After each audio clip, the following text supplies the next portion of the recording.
Alors bonjour, aujourd'hui on va parler de la circonférence d'un cercle.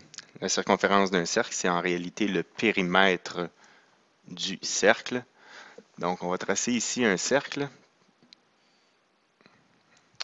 Donc le périmètre de ce cercle, qui est le contour, est en une dimension, première dimension, et on l'appelle la circonférence. Donc on dit la circonférence d'un cercle. Alors pour calculer la circonférence d'un cercle, on l'a vu en classe, nous avons besoin soit du diamètre ou du rayon. Donc, si on commence ici avec un exemple où on nous donnerait la valeur du rayon, donc 10 cm, une question pourrait être la suivante. Donc, calcule la circonférence exacte, calcule la circonférence exacte de ce cercle, sachant que son rayon vaut 10 cm. Donc, à partir du moment où on a cette information-là, on a un mot important ici qui est exact. OK? Ça sous-entend qu'on ne demande pas à ce que le symbole pi soit changé par une valeur approximée.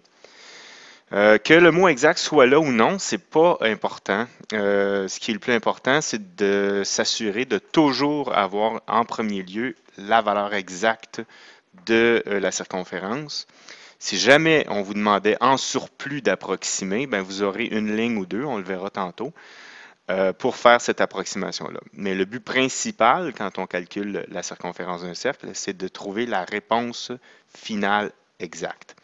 Donc, si je fais la seule et unique étape ici qu'il y a à faire dans ce problème, soit d'aller chercher la circonférence, je vais utiliser la formule qui utilise justement l'outil qu'on a, c'est-à-dire le rayon. Donc, C est égal à 2 pi r, ma formule maîtresse, ma formule de base, et je vais à ce moment-là prendre la valeur de mon rayon, 10, pour arriver à une réponse de 20 pi. Ici, c'est des centimètres, je crois. Oui, 10 centimètres, donc 20 pi centimètres. Et ça, c'est ce que j'appelle RFE, ma réponse finale exacte. Donc, c'est tout. C'est la valeur que prend la circonférence de ce cercle. Maintenant, si j'avais une autre question dans ce problème où je devais calcule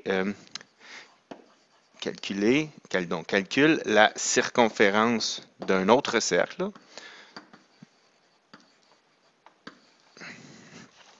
ayant un diamètre de, de 3 km. OK? Donc, pour les mêmes raisons ici, je vais regarder le problème. On ne me dit pas exact, sauf qu'on ne me dit pas non plus d'approximer. Vous allez le voir, quand je vous demande d'approximer, vous allez avoir une approximation qu'on va vous fournir. Donc ici, je vais utiliser la formule qui s'applique dans les circonstances, puisqu'on vous donne le diamètre, donc on va utiliser pi d.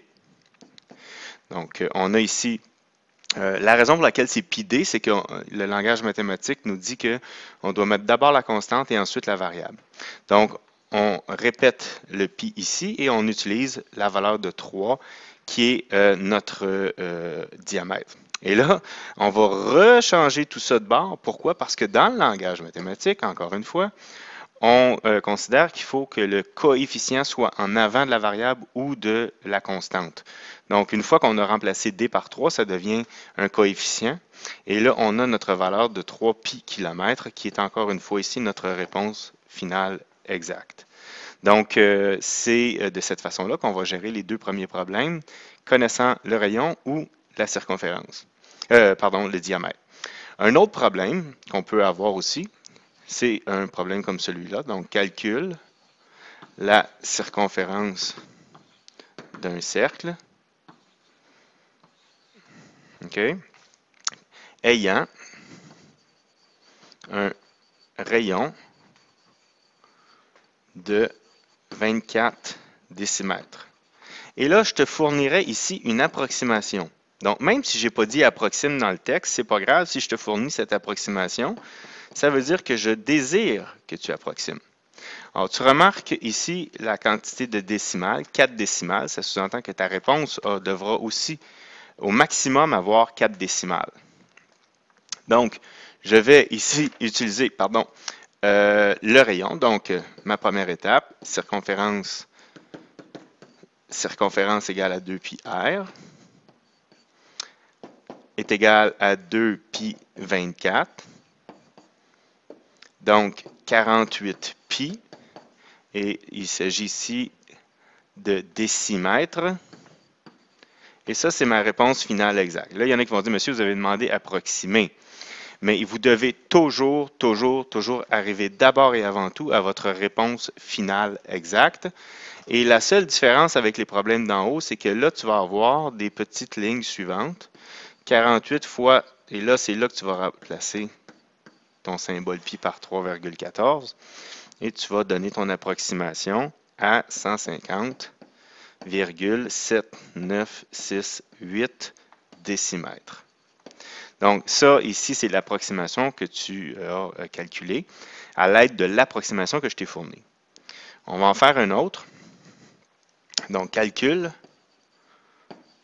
Non, regardez, je vais donner une autre forme ici qu'on pourrait vous suggérer.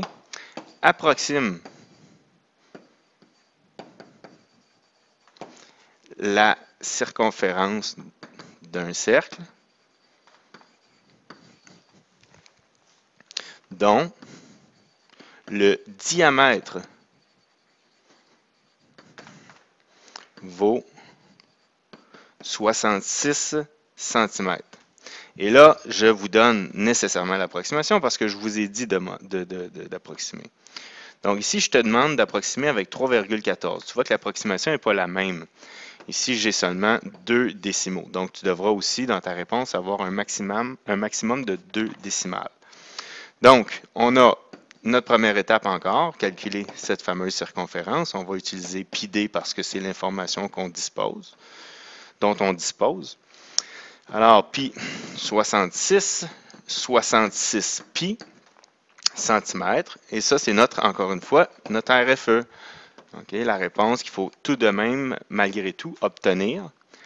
Et par la suite, comme on nous a demandé d'approximer, on va faire cette fameuse multiplication par 3,14 qui va nous donner 207,24 cm, qui est notre réponse approximée.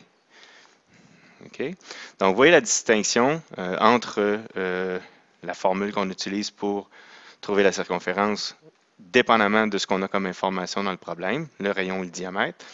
Et deuxième type aussi de différence dans ces problèmes, c'est si l'on demande ou non d'approximer. Mais dans tous les cas, il faut tout de même arriver à ce qu'on appelle la réponse finale exacte avec le symbole pi. En espérant que cette capsule a été bénéfique pour vous.